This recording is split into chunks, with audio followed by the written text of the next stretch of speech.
નમસ્કાર મિત્રો, વાર્તાનો સમય ચેનલમાં આપનું હાર્દિક સ્વાગત છે અને હું છું ઉમિયાશંકર તેરૈયા. ફરી એક વખત આજે નવી વાત લઈને આપની સમક્ષ આવ્યો છું. હવે આજે આપણે વાત કરવા જઈ રહ્યા છીએ એક બાપ દીકરીની.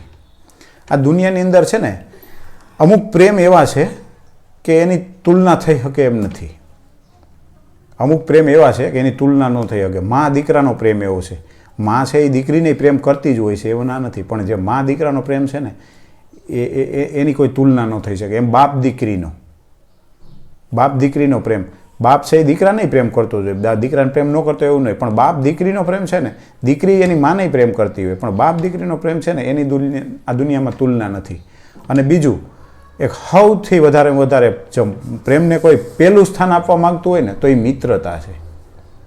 મિત્રો, બાપ દીકરી હોય, મા દીકરો હોય કે માતા કે સંતાનો કે કાકા કાકી, જે કંઈ તમારા કુટુંબના સંબંધો હોય ને, એ કુદરતી રીતે તમે જન્મ લીધો એટલે સંબંધો જોડાયેલા છે.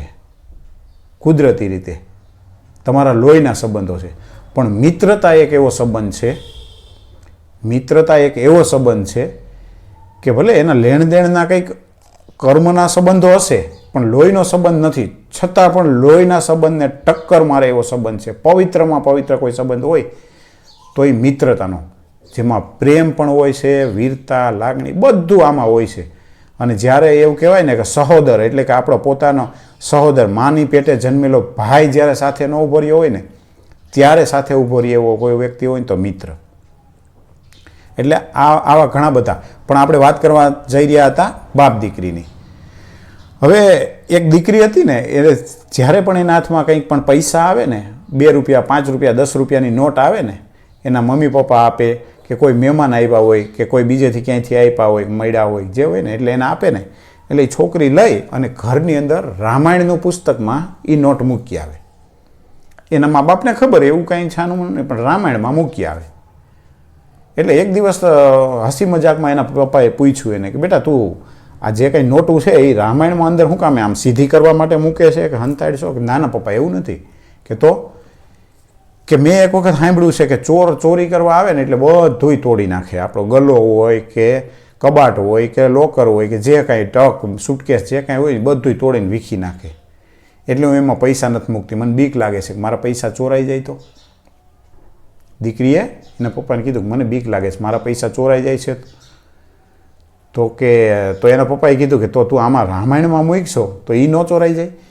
એ કે ના ના, મેં એ સાંભળ્યું છે કે જે વ્યક્તિ રામાયણ ખોલતો હોય ને, સત્સંગમાં જતો હોય ને, રામાયણનું સેવન એટલે કે સાંભળતો હોય ને, રામાયણના પાઠનું સેવન કરતો હોય ને, એ વ્યક્તિ ક્યારેય ચોરી ન કરતો હોય. પપ્પાએ કે એનામાં કોઈ દુર્ગુણ ના હોય.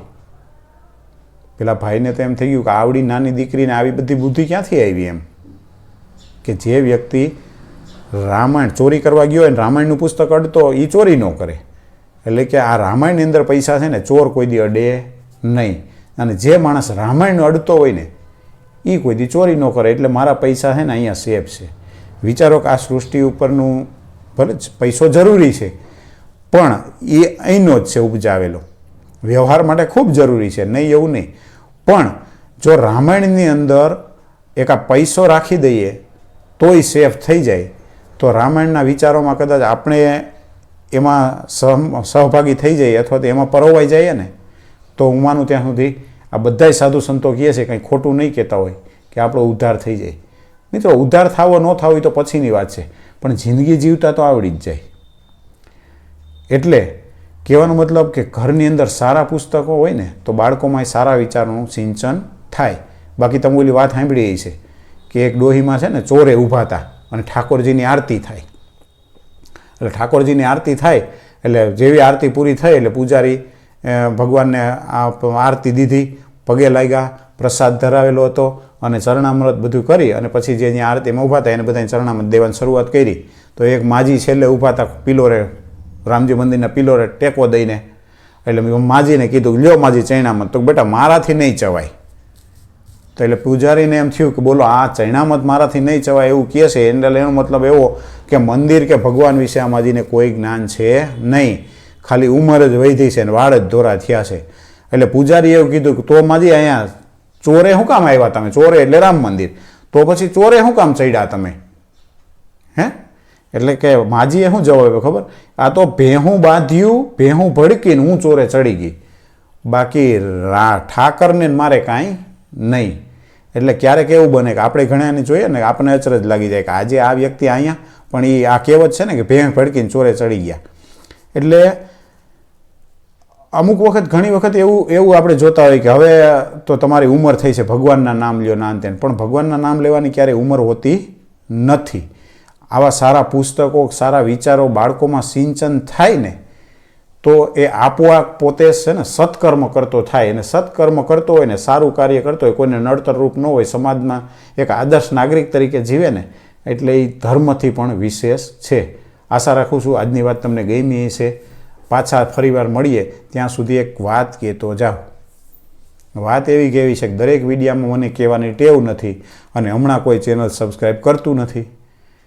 એટલે આશા એવી રાખું છું કે કંઈક 2-5 સબસ્ક્રાઈબર વધે એવા પ્રયત્ન તમારા તરફથી થાય. અસ્તુ. જય હિન્દ.